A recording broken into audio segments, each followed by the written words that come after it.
အုံးသီးဆန်လေးပြီးပြီးတော့အတင်စားသုံးလို့ရပါတယ်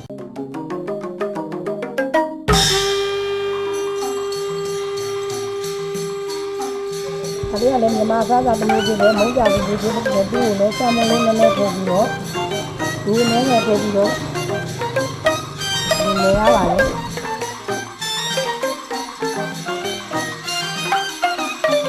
ဒီလိုတို့တိတိလေးလေးနဲ့ထည့်အောင်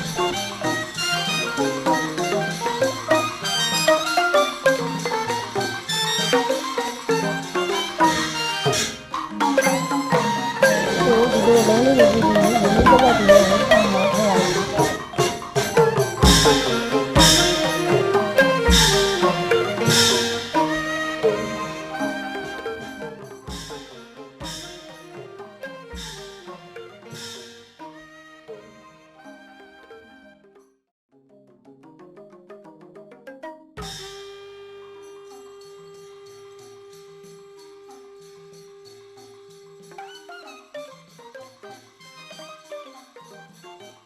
ဒါလေးကတော့ဘုရားစီလိုခေါ်ပါတယ်သူ့ကိုတညက်ရည်လေးစမ်းမယ်